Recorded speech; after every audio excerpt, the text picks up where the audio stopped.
Ladies and gentlemen, welcome back to Crime and Entertainment. We have here today three special guests, and we're going to talk about an old school gangster, Tony Knapp. I'm going to let everybody introduce themselves. We'll start off with Sal here. Sal, tell everybody who you are and where you're from. I'm Sal Franciosa, and I'm from the Bronx, born and raised in the Boogie Down Bronx. All right. Matt? Hey, King of Connecticut from Norwalk, Connecticut, the whack, baby. Anthony? I'm Anthony Raimondi from Brooklyn, New York, South Brooklyn. All right. Hey, you know, you said one thing. You said you was in Norwalk, right? Yeah, that's where I was born. Yeah, born and raised. That's where Sandy lived. She lived in Norwalk. Yeah, I loved. Norwalk. I lived in Connecticut until I left Norwalk in '93. But I left Connecticut in '05. I was in Danbury, Okay. but I was always in Norwalk. You know, we were slinging booze. We had the wine and booze distributor, and Nice. I was in Norwalk, Stamford, Fairfield. I was all around. Feels like a long time ago, but I left Connecticut in early '05, right after New Year's. Yeah, I'm down in Florida now too, like Sal. Yeah. You guys moved down here to get that sun. Yeah, it's Man, it's paradise. hot, though. I got a lot of my It's cool. cousins are down there. You know? So Sal, to kind of start us off here, you were doing a movie. Y'all were starting a movie about Tony Knapp? Yeah, I was good friends with Tony. I met him, through another Tony in Queens.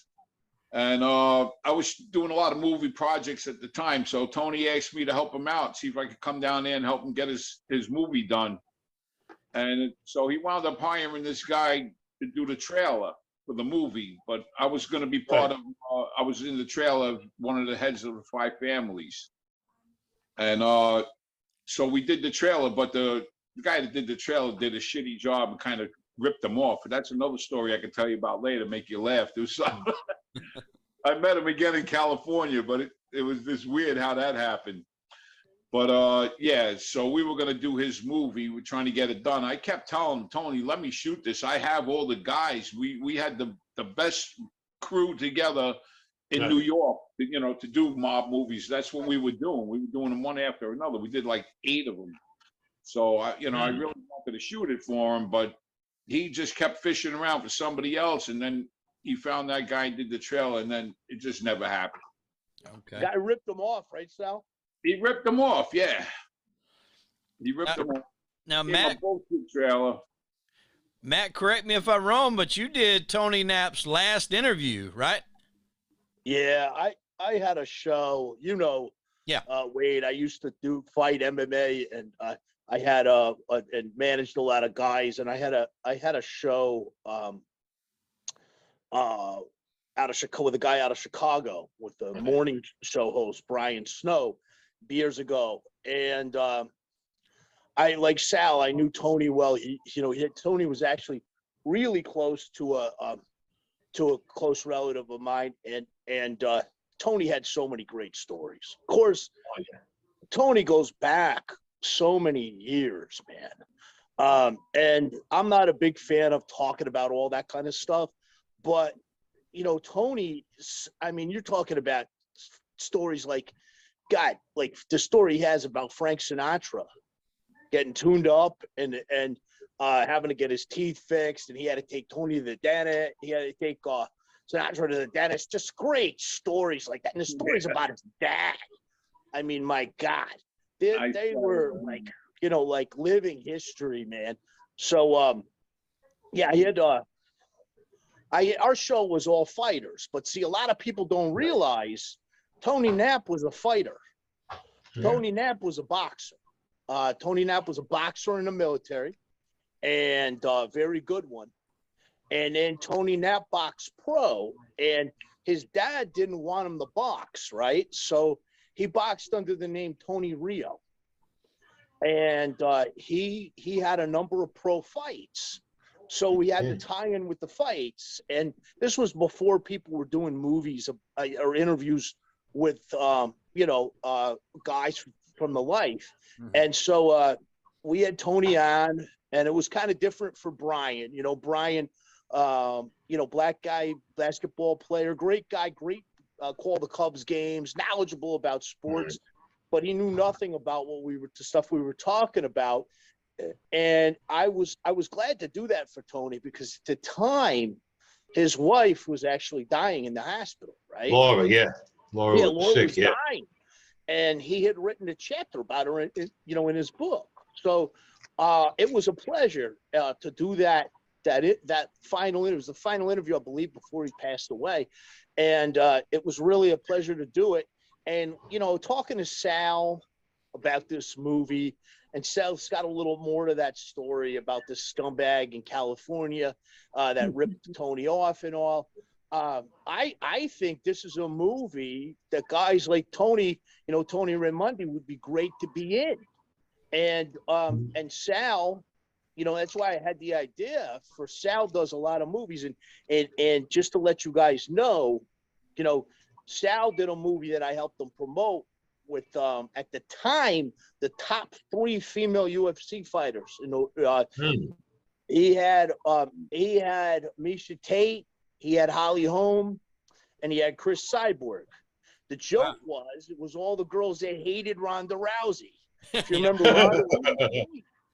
Yeah. And Sal had this movie with all 3 of them that I was helping him promote, having Sal on my show. Yeah. And the timing of this movie was unbelievable, because Sal released this movie and it had a theatrical release. It was in Redbox. It was the top movie in Walmart at the time. And in the feed, they had like a whole feature block. Now think about this, right? Ronda Rousey was at the top of her game before this. Yeah. And right when Sal released the movie was when Holly Holm knocks Ronda Rousey out, and Holly Holm's the stars of the movie. And then Misha Tate beats Holly Holm for the title. Now the crazier thing. Use the move that we taught her. Yeah, let me finish, Sal, because this is crazy. The move, Wade, that was used, that Misha Tate used, it's called a snap mare. And pro wrestling fans will know it too. If somebody's trying to put you in a sleeper hold or a rear naked choke, you reach from behind and you snap mare and roll through. It was exactly like the move that the 2 did in the movie. It was unbelievable. Wow. He got out of it and got her in it again twice. Like, I'm standing right there, 10 feet from the ring. It's crazy. So that Ronda Rousey, she started doing movies. She did, I think, the Fast and Furious 7 or 6 or 1 of them. She was in one of the Fast movies, and then she went on to the WWE for a little bit. Then she had a kid, and I think now she's back with the WWE. So, Anthony, you tell us a little bit about your relationship, because you probably got a different relationship with Tony than these guys. Tell us a little bit about your relationship with him and maybe his father. Well, how I met Tony was his father, Jimmy Knapp, knew my father very well, and they did a lot of business together. Now, my father had a house on 12th Street at 2038 12th Street between 3rd and 4th Avenue. Laura lived right across the street from me, with her mother, her father, with Angie, her father Dominic, her sister, and everybody. So Jimmy Knapp used to come down all the time. I used to see him when he came to my father's house, because I had a house there. So one day, his son comes with him, and he introduced me. He said, "This is my son, Tony." "Hi, Tony, how you doing?" "Fine." Now, he was older than me. Tony was, 15, 18 years older than me, because I'm 68. So, no, maybe even more. He's close to like 20 years older than me. Yeah. So I'm outside and we're smoking, and Laura comes out from across the street, and he goes to me, and she waves at me and I wave at her, and he goes to me, "You know who that girl is?" I says, "Yeah." He goes, "You got to introduce me to her." I looked, he saw her, he went nuts. He didn't want to know nothing. I says, "You want me to introduce you?" I said, "Yeah, I'll introduce you." He goes, "Do it now. I says, "All right." And I just met him this day. You got to remember, I already knew his father. "All right, calm down. I'll introduce you." He went crazy over it. So we got up and went across the street. I says, "Let me go across first and talk to her." Because Laura was she was like a little gun shy. I says, Laura, I says, Anthony, what's up? I says, Laura, listen. I says, I have a dear friend of my father, a dear friend of my father's is here, and this is his son. And he wants to meet you in the worst way. I said, he practically jumped down my throat. So she started laughing. She goes, all right, tell him to come over. So I walk across, instead of calling him, I walk across, I says, come on, Tony, let's go. He goes, yeah, and he's all like, I says, take it easy. I said, this is a good girl over here. He goes, I know. I introduced them. He started talking to her. After about 2 minutes of talking to her, he got fucking tongue-tied. I swear to God, he got tongue-tied. And I was looking at him, and Laura turns around. She goes, hey, the guy see you say, I said, yeah, what? She goes, there's something wrong with him. I said, what are you talking about? She goes, listen to me. He got all tongue-tied. I said, oh, shit. I says, Tony, come here. He says, what? I says, you're tongue-tied. She told me you're tongue-tied. I said, I think she might like it, but, you're freaking tongue-tied over here. So I says, calm down. So he's calmed down. He's talking to nice and everything. So who comes out? His father comes out. And my father, they come out of my house from across the street. I see Jimmy Knapp and my father, and he goes like this to me, like this with his hand, Jimmy, with the finger. I said, uh-oh. So I'm walking across. He goes, no, I want him too. He goes like that. So he goes, you bothering this girl? I said, no, Jimmy. I said, no, I introduced him to her. She's my neighbor. So my father says, no, that's our neighbor. He goes, oh, okay. Anyway, they exchange numbers, and he's calling her. He's calling her. He's talking to her. After he gets done talking to her, he calls me up. You think she likes me? I said, Jimmy, you're the one talking to her. How do I know? He goes, well, find out what you can. This went on for about 2 weeks. They didn't date yet. I want you to understand, they didn't even go out on a date yet. I go across the street. I said, well, I got to talk to you. She goes, yeah, what? I said, what do you think of my friend Tony? She's a nice guy. She goes, I said, would you go? She goes, yeah. I said, good, I'm glad. I said, because you know why? I said, he's been breaking my balls for 2 weeks over here. Keeps talking to you and he keeps asking me, see if she likes me. She goes, Anthony. She goes, I told him, I think he's a nice guy. He's a nice guy. I said, I think, yeah, if you ever want to go out to dinner, I'll gladly go out to dinner. I said, all right. So I call him and says, Tony, she told me that you asked her to go to dinner. She told you, yeah, why didn't you ask her? They didn't answer me. I said, well, she'll go with you. That was it. He started going out. And now, I'm going to tell you, do you remember when he got the beating from his father? Yeah. Right? That was across the street from my house. I was sitting outside. Whatever happened, I heard 3 different stories. One, I heard he disrespected her. Then one, I heard they said that he was cheating on her. One was something else. I mean, the neighborhood gave so many stories that some of them were very bad. I don't even want to say. Because I knew Laura, like I said, and Tony, and I wouldn't want their daughters to get the wrong idea. All I remember was it was before they got married. I think it was either the day before they got married or that morning. I'm outside. My father's going to the wedding that night. And I see, no, it was the day before. It was the day before they got married. The day before. I'm sitting on the stoop and talking with a couple of my cousins. I see Tony over there, right? See Jimmy Knapp pulls up in the car, gets out, and he starts going to fucking town on Tony, giving him a beating. What the fuck? I ran in, I called my father. My father comes running out. This one. He says, don't interfere. I said, listen, it's your son. Whatever happened, he straightened out. The next day, Tony's there with a bandage here, a bandage here. They got married the next day. But then after that, everything was all peaceful and everything after that. But you know what happened? A lot of the neighborhood, they made up stories, like I said, that I wouldn't even say because I wouldn't want his daughters or her daughters to hear them. You know what I'm saying? My opinion was, I think either, like they told me first, they said he either cheated on her or he abused her. And that's what Jimmy Knapp said, because she worked and they had one of the social clubs where they had the card games. Laura used to work there for them. She was like, they called them, years ago, they called the coffee girl, but she wasn't the coffee girl. Like she'd handle the drinks and everything like that. And they got married. And let me tell you, when she died, I remember when she got sick, because we used to go to the house in Queens, me and my cousin Billy. We used to go like if not on Wednesday, we went Thursday. We used to bring food because he liked the stuff we used to get from the Italian restaurant down here. Laura was here, and I seen one day she was sick, and I looked at her, and he told me, he goes, Anthony, she's not doing good. When she died, I said it to my cousin, and I was telling Helen, that's his youngest daughter. I said, Helen, your father looked good. And she said the same thing. She goes, I don't think my father's going to last long. He lasted about 11 months after that. He didn't want to live without her. That was the love of his life. Believe me when I tell you. Everybody could say all the nonsense and garbage. I'm telling you, that was the love of his life. He didn't do nothing without that. I met her. I was at his house couple of times.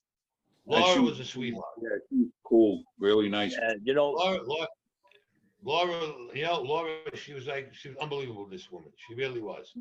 Like I said, she was right across the street from me.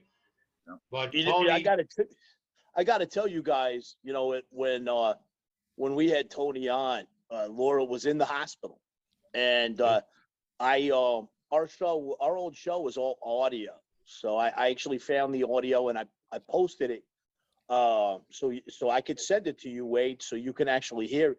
Laura was in the hospital, and he says, I promised Matt I was going to do this show, and I'm going to do this show, but you could hear how distressed he was. And the orderlies that were coming back and forth when he was on the show, talking to him, because she was in the hospital, and she passed away just a couple days after that. Wow. Yeah, it was a sad thing. Yeah. Tony, he'll tell you, he never got over her dying. What did she have? Did she have cancer, or what does she have? Well, I heard she had the cancer. Okay. She had cancer. And Laura had, as she got older, she had gotten a little bit of diabetes. Not a bad diabetes, but they used to call it a light case of diabetes, which to me, if you got diabetes, it's diabetes. I never heard of a freaking light case. But the doctor said a light case. But she had gotten cancer. But Laura, guys, she lived a very, very long life, longer than a lot of people, and so did Tony. I mean, they were way up there in years. Mm-hmm. Well, let me tell you, she had a hell of a life with him. Believe me, I tell you. Because throughout the years when he was drinking, it was hard. It was real hard when he was drinking. And Tony could sit down. Let me tell you, he could walk into a liquor store and kill a liquor store. And he could drink so much. And he did a lot of crazy shit when he was drunk. I remember a couple times when I was in Vegas, and I was with him, and I says to myself, after we're driving away, I'm driving away so we don't get caught, and I'm saying, what the fuck am I doing with it? I said, what are you, fucking nuts? Don't worry about it. That was his name. Don't worry about it. But I tell you, she turned around as the one, she had it to the point where she turned around and told him, either you get sober or I'm leaving you. And you know what?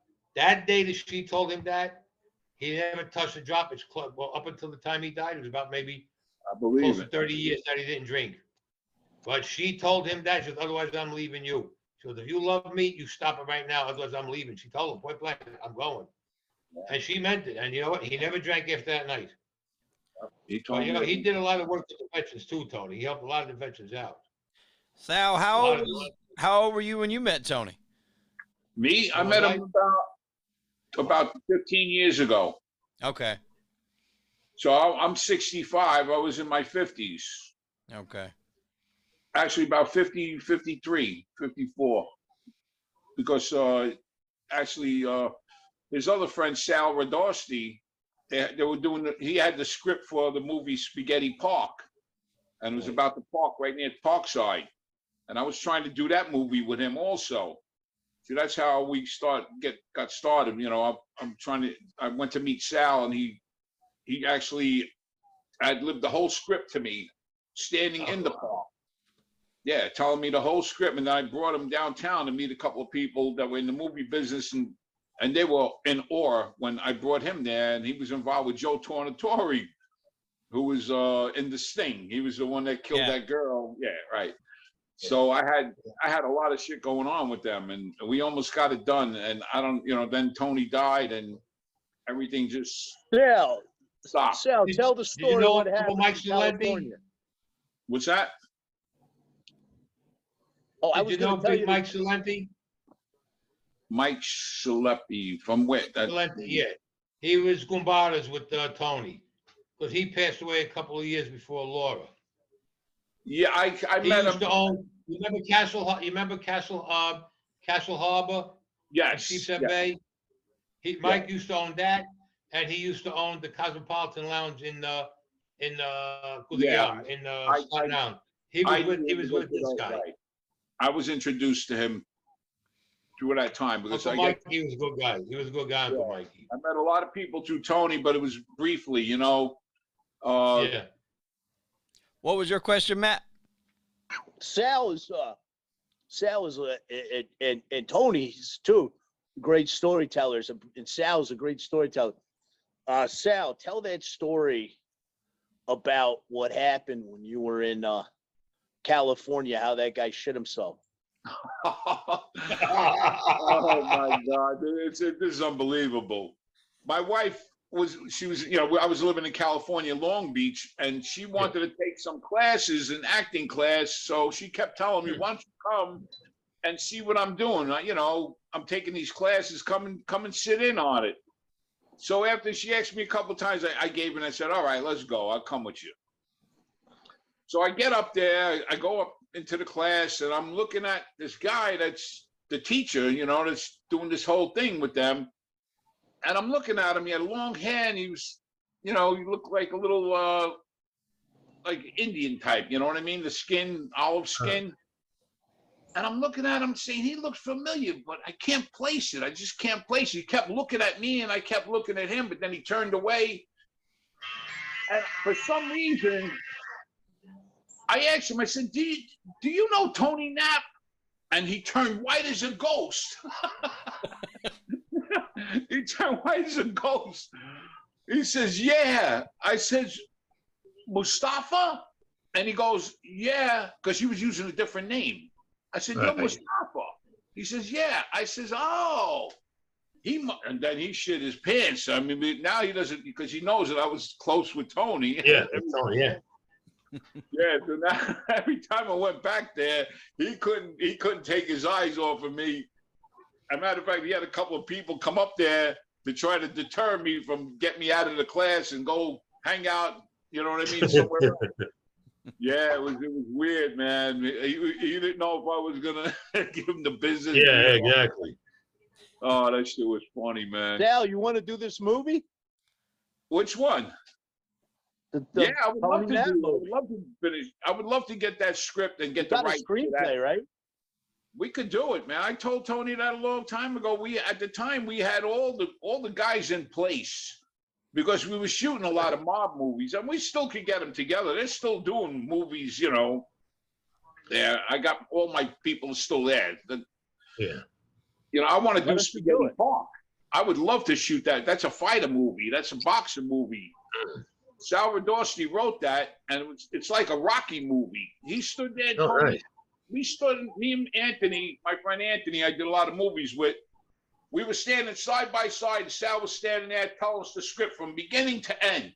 And we're just standing like, holy shit, wow. And then the next day I took him downtown to meet Noah, who was working at one of the places down there. He used to be in the movie business, getting movies out there. He promoting movies.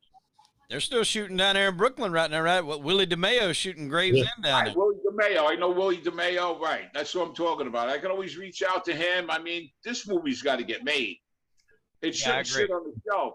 And let me tell you something else. And when I was at Tony's house, up on the wall, he had a shelf with crates up there. All right. And he says, I got about 40 stories, 50 stories written in those crates. And I told him, what are they doing up there? You got to get them out of there. Put them in a fire. Somewhere that, God forbid, the house burns down. You don't want to lose all those great stories. You have them recorded on anything? He said, no. I said, you got to get them out of here. You got to put them in the safe box. Yeah. So he has a lot of other stories that weren't told that are in crates. I don't know where it is. Who has? From what I understand, his daughters must have got everything. His daughters had to get everything. Well, what are they doing with it? I mean, I haven't been back to the Bronx. I don't know. I haven't been to Queens. I know if I go there and I talk to Tony, the other Tony, and see what's up, and tell him, listen, because he asked me to help him out. That's why I wound up meeting Tony, to get the movie done. And Sal, too. He wanted me to help Sal. So I was right there. I said, whatever you want, Tony. So let's go. Let's make the movie. And then he picked Mustafa. And he wasted that $120,000. I said, we could have shot half the movie with that money, independent. Let me tell you, Sal, just my thoughts about it is this movie, you could go back. You could go back to his father, from the Genovese family. You could go back and you could really, I mean, his father, you're talking about going all the way back to Al Capone days. So this movie Well, that could becomes really be epic, Sal. You the know, timepiece. You need that. If you're going to do it like that, it's going to take a lot of money to recreate those scenes. Yeah. You know, you got to have all of that Yeah. stuff. You got to have everything that's from that era. Yeah, the outfits, cars, everything like that. I mean, Yeah. you have a lot of that stuff, and we're good. We're resourceful like that. It can be done, and they do it every day in Hollywood. It's not like it can't be done. I know he had a contract that he told me the last time I talked to Tony. He says, I signed something with these guys from Hollywood. I'll Yes. let you know. Yes. Right. He was going to let me know what happened. He passed away before that Yeah. ever happened. But the last conversation we had is that he signed something and the movie's going to get made. And I was like, that's great. So just let me know what you want me to do, Tony. Whatever you need me for, I'm here for you. Yeah. You know, and he was, don't worry, Sal, you're in. Don't worry about it. Whatever happens, I'll let you know. From what I can understand, nothing happened because my Nothing. cousin Billy speaks to, I think he speaks to Tanya every now and then. And they didn't make any mention about the book. What I'm going to do, I'm going to give my cousin Billy a call because he's down in Florida. Matter of fact, he's in Boynton Beach. I just got a phone with him before. oh, nice. I'll see if he can get in touch with one of them. And, Got to find 'cause out he's who's got the rights to it, who's got the script, what do they want to do? I mean, I have a lot of connections now, more than ever. You know, I did a lot of movies since then. I got a lot of movies coming out. Matter of fact, I got this right here. You can see it's playing right now on my on my phone. I got 3 phones playing the movie and the laptop that this phone is leaning against. Yeah. That's the Cold movie. So we got a fighter jet movie coming out. I got Guitars and Guns coming out with Chuck Zito, Jake Busey. I got a lot of stuff that's about to. Yeah, your buddy there that you used to do those movies with, is like the new Wendy Williams. He's gonna start wearing dresses. Fat Joe, right? Oh, Fat He's Joe. hosting the Wendy Williams show. I saw. Yeah, he lost his mind, that guy. I don't know what happened with him, man. You Yeah, did some movies the with him, DJ right? guy, the rapper. Yeah, I did. Right. I know Fat Joe from when he was sitting. When I used to go sit with in the back in the VIP with Big Pun when Jimmy owned the restaurant, Jimmy's Oh. Cafe. I love Big Pun, man. That's great. Yeah, I met him a couple of times. I sat with him because my friend Jimmy had Jimmy's Cafe. Right. Yeah, but Sal, didn't you do a movie recently with Fat Joe? I know you did some movie with him. We did 4: Checkmate, Taking Him Down, Lady Rider, and Turf Wars. Right. Yeah, you do all these movies, man. I'm telling you, I don't know if you guys agree, but that's why I had the idea to do this. I think this movie, if you do it the right way, could be, I mean, there's so many mob movies, but it could be, it's a boxing movie. It's a mob movie. It's a love story. You know, like Tony was saying with Laura, you're the man with these movies, man. And all I ask is you give me a part, bro. Don't cut me out. I know where to reach out to get the movie done. I mean, even if I got to go to Paul Bugasi and William DeMeo, I know both of them guys. I don't need them, but they're doing a lot of things right now. Right. And he can get some funding. You know, he's getting a couple of million for his projects.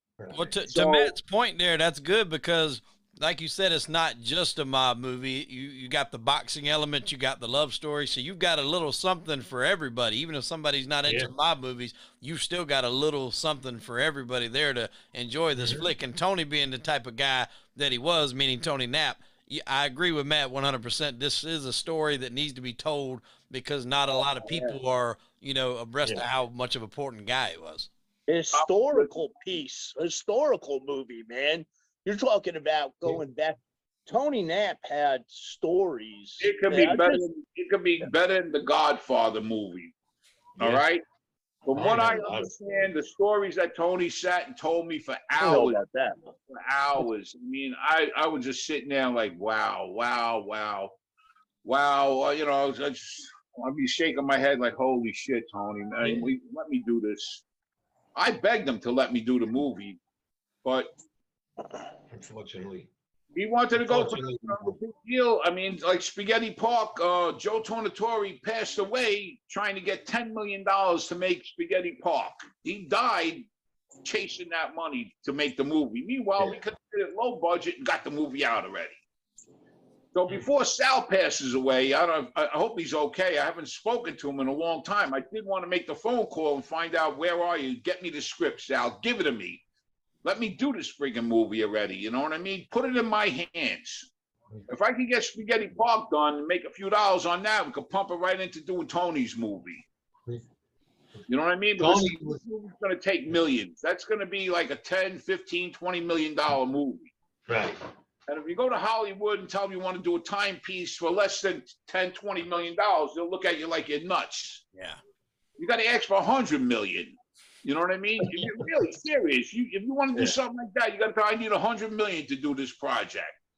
And then That's all Greek to me, Sal. But I know you've done a lot of movies. That's why I said, and you've done some great movies, man.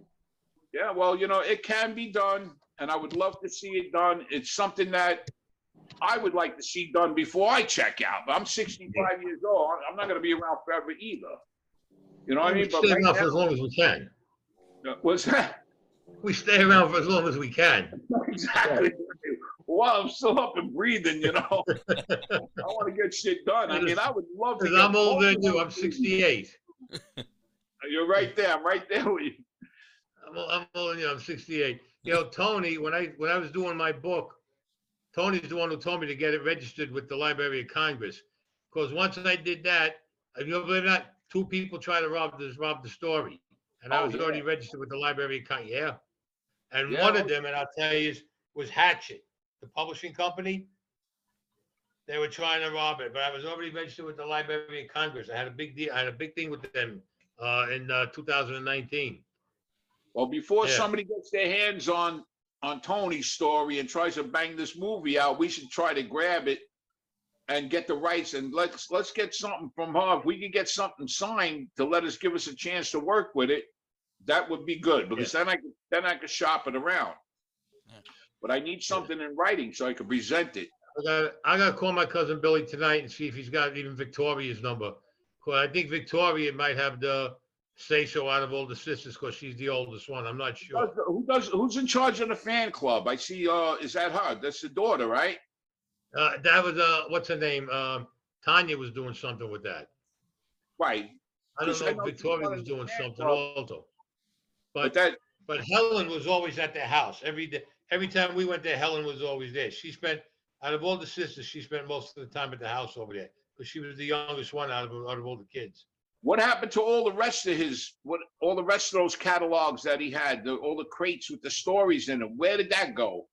The daughters got them. Tell her that she's got to secure that stuff. We should get on the phone with her. Get me on the phone with her. She'll remember me. I know Laura, Laura Francis, Laura. Yeah. Good friend of mine. We're very close. Which one of his daughters were you in communications with? Which one? Excuse me? Which one of his daughters were you talking to? I think Tanya, right? Tanya, okay. I'll get in touch with my cousin Billy tonight. I'll start getting in touch with him. They know him. Just say Sal Franciosa. Once they look up my face, they'll know who I am. Right. You know what I mean? Sal, you got to put Hollywood Wade in this movie, man. Absolutely. He's Hollywood Wade. Come on. You look Sal, like you better put us in the movie, man. I hate to say it, but you look like that guy. You look like Mustafa a little bit. I'll play Mustafa, whatever part you want to give me, man. I'll play it. I'll do whatever. I can fill many roles. That's right. I'd have to put you in that role because you do resemble him. Colonel Mustafa. You got to get your hair a little longer. Yeah, I might put a wig on like Silvio did in The Sopranos. I can put a wig on and pull it off. I already got the beard going, so we'll be good to go. Let me say, could you take how are you with taking beatings? A little. I took many of them. I can take them. Oh God, don't make me laugh. Oh man, we should get this. We got to work on this. I've been telling Matt this from day one. We've been talking about this a lot. I hate to see this here getting somebody else's hands. I don't know who has control of it. Yeah. it should be me. If Tony could have his way, he would say, "Give it a Sal." You Yeah, know? but Sal, be honest. making Like, sure you're I probably get in gonna touch with die. Nobody's gonna do it. If you don't do it, nobody's gonna do it. You know. I know that. Believe me, I know that. And if I didn't get screwed over with Fight Valley, because that piece of shit robbed all my money, I spent $200,000 fighting to get my money from the distributor ripped me off. Wow. I know this game in and out. You know what I mean? I've been through the mill. I put out that great movie and it got stolen from me. So that'll never happen again. You know what I mean? No. So I learned, No. I learned. Well, maybe Actually, there's a lot of Yeah. vultures out there. Let me put it that way. It's different. See this movie I got out now, Cold, it's on Film Hub. You don't need Tell these him, hey, things. Sal, you gotta plug the star. You got fucking Felice Herrig. Yeah, I got Felice Herrig, contender. yeah. You got the star power in there. You gotta mention it, man. Yeah, well, Felice Herrig, yeah, she's getting ready to do bad knuckle fist fighting. I think she's out of her mind. She's so beautiful, man. Why would she want to do that? But You know, I'm telling you guys, and I'm gonna say this, and I don't really care because I'm not politically correct. I had a coach and corner a couple of girls, and my daughter was beating the guys in grappling till she was like 16, and she got out of it. I hate seeing girls hit each other. You know, I like Jello wrestling like every guy, but you know, there's women's MMA to me. You know, Dana White, you know, he said he wasn't going to do it, and he did it, and I think it's bad for society, man. They could do whatever the hell they want, but I don't like to see women hitting each other. yeah, I'm I'm old school, man. You know, but And I corner girl fighters, you know, but I don't believe in that. You know, and neither do a lot of guys. You know, I just today I had talked to Stephan Bonner, who's my broadcast partner in MMA, UFC Hall of Famer, and he feels the same way. You know, he's a father, and you know, to me, it's you know, I think it's garbage seeing girls punch each other in the face. You know, I agree with you. I never really cared for that, but you know, like I'm looking at Felice right now on my laptop constantly. And I'm saying, why would you want to do that to herself? I mean, that's crazy. You just promote the movie and you'll make more money helping you promote the movie than having to get in a ring over there. But you know, the problem is there's people who like that. There's people who go crazy over that. It's a draw at the end of the day, like Vince in the WWE. You know, a couple of years ago, Ronda Rousey, Charlotte Flair, and what was it, Becky Lynch, headline WrestleMania. If you'd have told me 10 years ago that in 10 years, 3 girls or women was going to headline a WrestleMania, I told you lost your damn mind.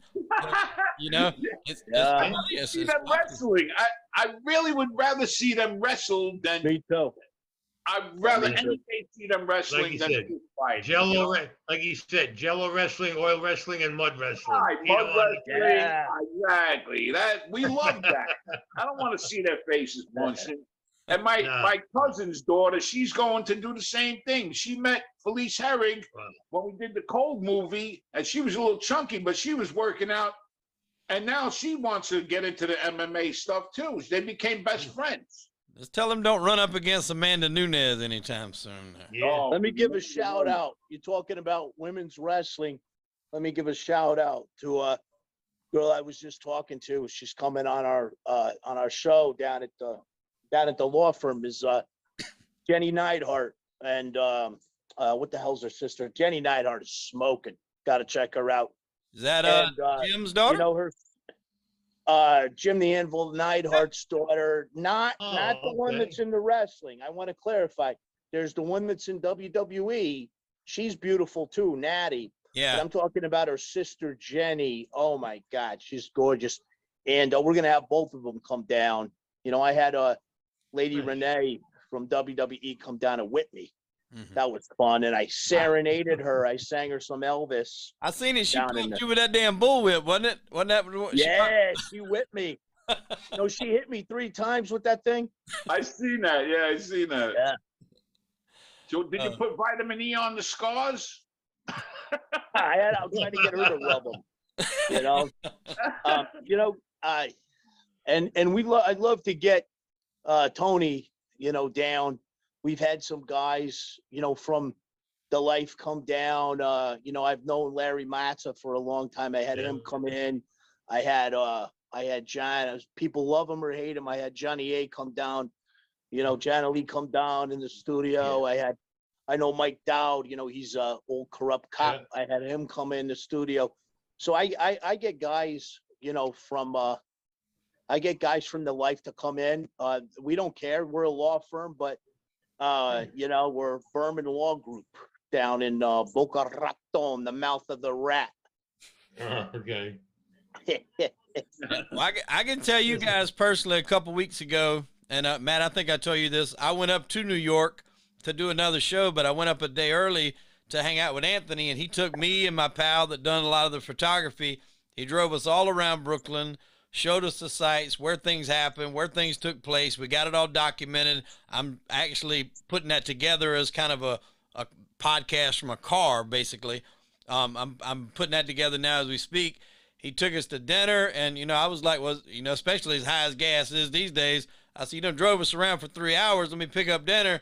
He looked at me and said, absolutely not. You keep your hands in your pockets. He took care of the bill. He's a true gentleman, so I'm sure he'd fit in well on your show if you can work something out. Yeah, we'd love to have him down. And, Sal was going to come on.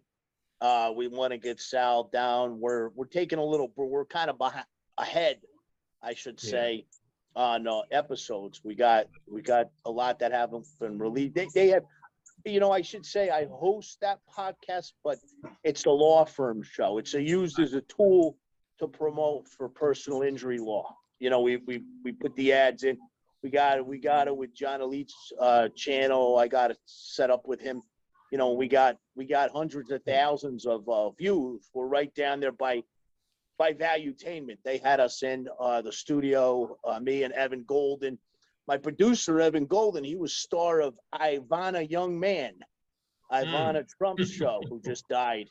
He was a co-star with Ivana Trump, and he was a heel. He was a heel, man. He was all over Ivana on that show, man. He's a great heel. He's mostly behind the camera, but we have fun. We'd like to get Hollywood Wade on if you're ever down in I don't want to say where I live in Florida, but it's not Boca, but we're the firm is down there in South Florida. I'm out here kind of in the sticks, man. I like it, Yeah. Years ago, I had a house years ago down in Oakland Park. I was on Southwest 18th Terrace. Oh, nice. I was there, and we had the Parkville bingo parlor out there. And I got the story in my book back in the 70s. My cousin Anthony got into a little beef with the guys out there. They called themselves the Good Old Boys. These guys were Italian guys with a heavy Southern accent. The first time I met the guy, I thought it was a friggin' joke. Story short, I said, stories in the book. At the end of the story, the FBI came to me 3 days later after I had to sit down with them, saying that they knew I burned down the bingo parlors. I thought, if you got the fucking proof, arrest me. You ain't got to leave me the fuck alone. They gave me the nickname of Tony the Torch down there. Oh, shit. That's great. That's great. One night. What Tony's saying is so true down in the South, man. A lot of people people know Santo Trafficante and Carlos Marcello, but a lot of people don't know this. And I'll tell you guys something that Hollywood Wade, I don't know if you know this. You know anything about the Fertitta brothers that bought the UFC? Yeah. What, from you? Yeah, I told you that background. Yeah. They used to run Galveston, Texas. And when I say they ran it, it was clean. The most brothels in the United States. They had the big casino there, and it's not a coincidence that Dana White, got the Fertitta brothers to front the money to buy from my good buddy Art Davey, who was one of my favorite recurring guests on my old show. He's a New York boy. He bought with the original owner of the UFC. So yeah, I mean, there's good old boy guys in the life down here. Yeah. Even Dave Iacovetti's down there. His father, Fat Dave Iacovetti, was with the Gambinos, and they sent him down to Florida. I've interviewed him. Like, I'll make you laugh. Down in when I used to go down to Missouri, down the Springfield area and all around there, I had a good friend of mine, Tony Savella, and his father Carl was the head of the Savella family down there. These guys used to talk with an accent, and I used to laugh.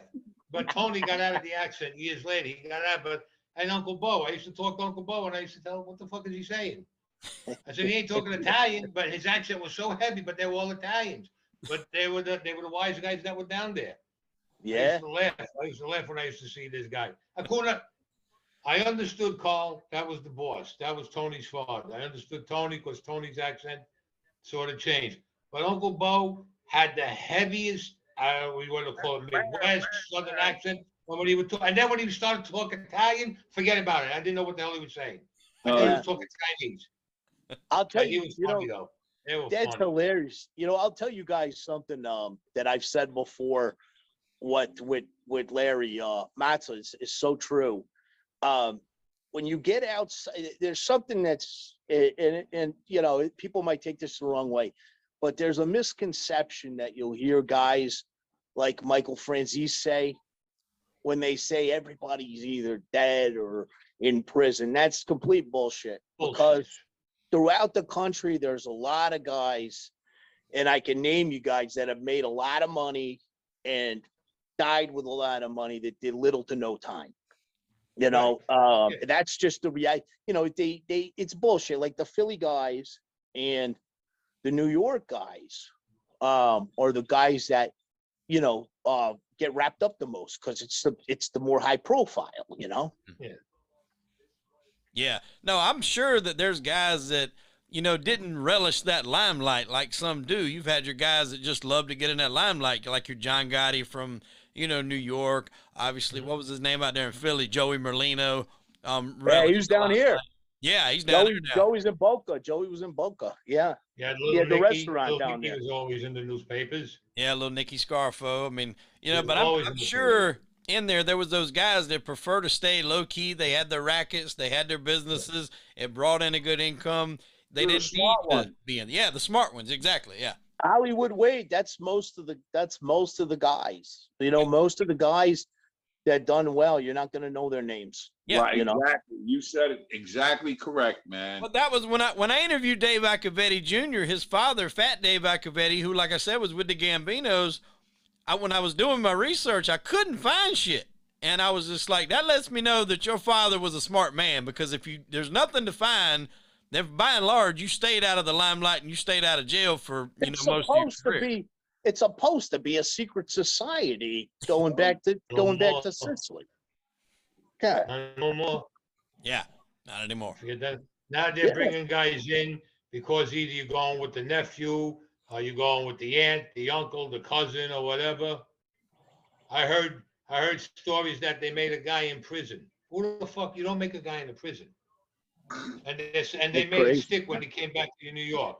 And that was what I said. I said, never happened. That would never have happened in my day when I was around there. Never I did a show years ago because there was some people they wanted to talk about from New Haven, and I did a show with George Anastasia years ago. And after the show, he called me and we talked for like an hour. And then I did a couple other shows with him. And he said, man, because the whole thing I said was like that. The point was anybody that is done it the right way, you're not going to know their name. Mm-hmm.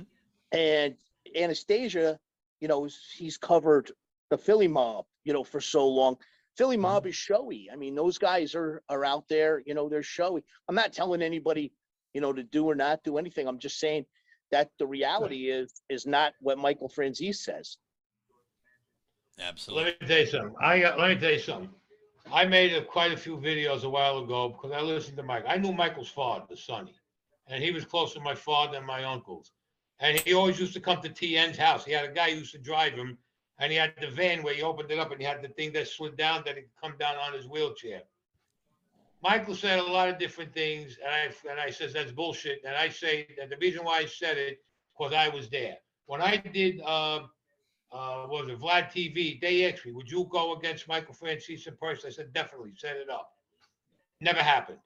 It never happened. Because there was things that he said that I said were bullshit because I was there. He wasn't. Just like he was talking about the Colombo War. All right, he's talking. He said, and his people. None of his people were on the street in the 90s, and he was in prison. He's talking about it like he knew what, like he was there. The way he was talking. There's a lot of stuff that he said. It just rubbed me the wrong way because if it wasn't for his father, he wouldn't have had shit. And I'm telling you that. And I'll tell him to his face, and he knows it. Just like I he think said, his thing is he's a, and I will say this: I've been a broadcaster calling fights for years, and he's a good broadcaster. Yeah. But I'm not saying that. He's a worker. You know, he's like the term worker from pro wrestling. Yeah. He's a worker. You know. But he changed. Like 1 minute he's saying that he was giving Carmine Persico 25% of what he made a week. He said 400,000. He said he made $2 million a week. Well, your math is wrong because 25% is 500,000. Then he turns around and says that he made $1 billion a year. Make up your mind. If you add it up, your $2 million a week doesn't come out to $1 billion. He's saying he made $1 billion a year for 10 years. Make up your freaking mind. Then he says he was in college. Fine. He came out to help his father. That's admirable. Don't get me wrong. But he says that he got busted. He had 3 organized crime cases within 3 years. Then how fucking dumb are you? You just came out and you're saying you had 3 organized crime. There's a lot of things, like when he said about Joe Colombo, when Joe Colombo got shot, 1 minute he said that Joe Colombo told him to go on 6th Avenue to the bus depot, give out the flies, and he said he was 10 feet away from Joe Colombo when he got shot. All right.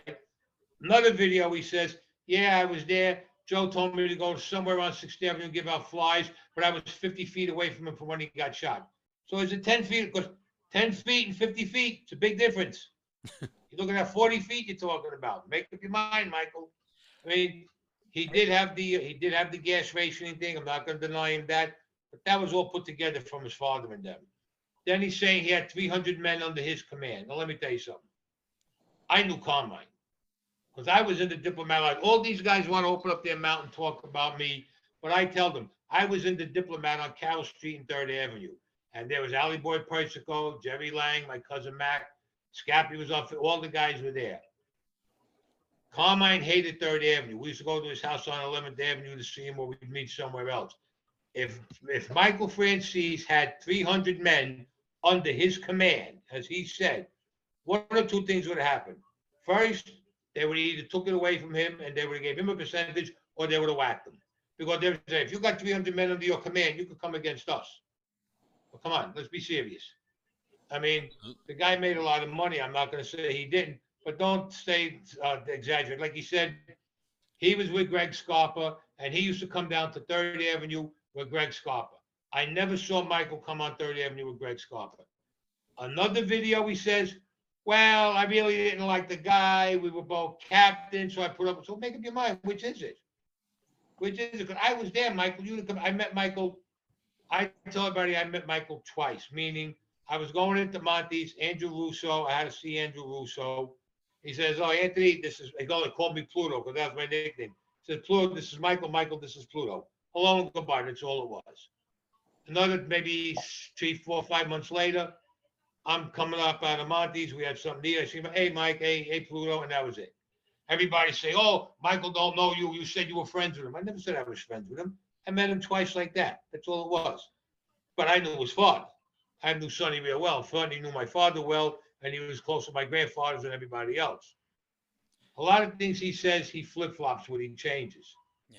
That's what I don't like. If you're gonna say something, stick to what you said.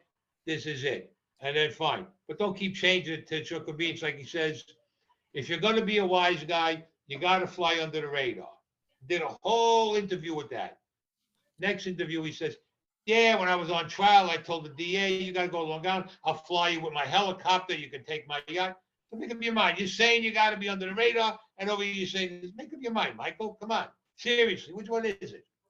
Hey, Matt. I mean, I don't like that. That's bullshit. Real quick, I talked with Sal before we went live. Matt, do you remember a guy named Jack O'Halloran? Yes. Yeah. Okay, so he was he's done a lot of stuff. He was a football player for a little while. Then he was a pro boxer. He fought Ken Norton. He fought George Foreman. He fought a number of people. Yeah, I remember he fought Foreman. Yeah. Yeah. Then later on, he got into movies. He was in the Superman movie. Played Non. That was with Brando, Gene Hackman, Christopher Reeve. Then he was in Dragnet with Tom Hanks and Aykroyd. Well, he's the illegitimate. Did you know who his father was? No. His father was Albert Anastasia. Yeah. Oh shit! I didn't know that.